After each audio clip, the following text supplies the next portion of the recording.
In this module, we explore the concept of work in thermodynamics, focusing on processes with ideal gas.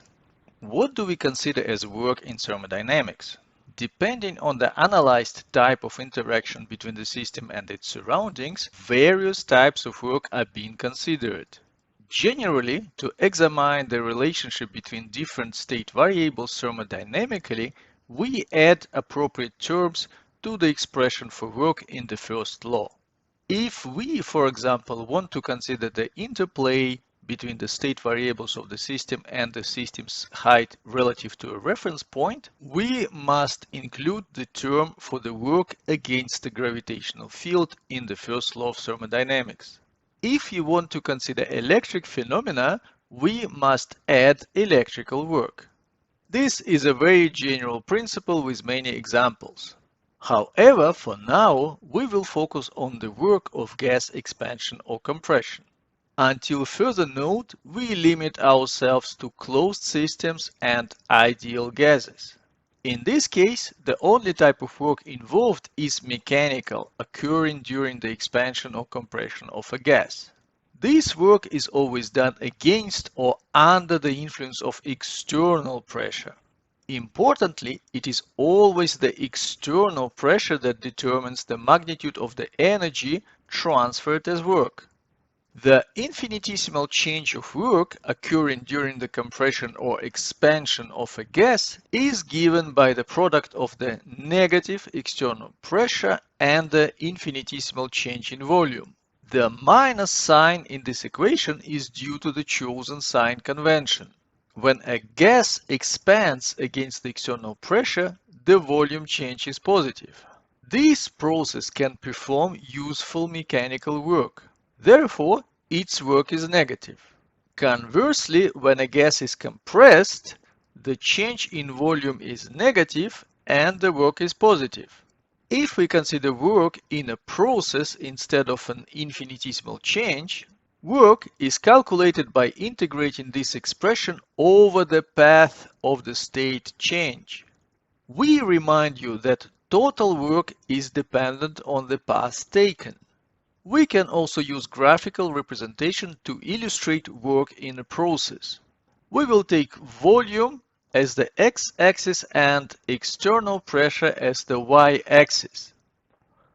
Now, if we consider a state change from 1 to 2, the absolute value of the integral of external pressure with respect to volume, and therefore of the work, is the area under the curve. Using a graphical representation in these coordinates, it is possible to compare the work exchanged during various processes graphically. Now let's look at the work in some selected processes.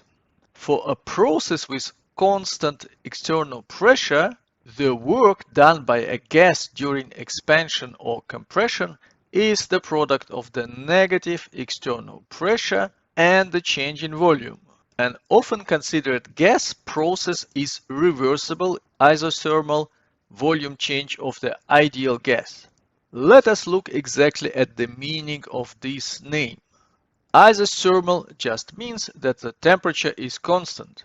Reversible means that the system and its surroundings are in equilibrium throughout the process. Specifically for our case, the internal pressure of the gas, denoted as P, remains equal to the external pressure Px at all times. After integration, we obtain this expression. Work is equal to the negative of nRT times logarithm of the ratio between the final and initial volume. To conclude this module, we would like to illustrate an important rule. The maximum useful work that can be extracted from a process between the same initial and final states is the one obtained under reversible conditions. We will illustrate it with the following figure. Here, the combined yellow and red area under the curve represents the useful mechanical work performed in a reversible expansion process. In this theoretical process, the external pressure always matches the internal pressure of the gas. Yellow rectangles indicate work done in various multi-step series of irreversible expansion processes at constant pressure. Expansion is only possible when the internal pressure is higher than the external pressure. This process must halt when the internal pressure equals the external pressure. Therefore, the work performed from a single irreversible expansion is always less than in a reversible process, where the work is done against a higher external pressure. Yet, by conducting the expansion in numerous steps, we can counteract a higher pressure and amplify the work done. As the number of these steps increases, the work from a multi-step expansion approaches that of the reversible process. Theoretically, given an infinite number of steps, the total area of the rectangles would match the area under the reversible curve.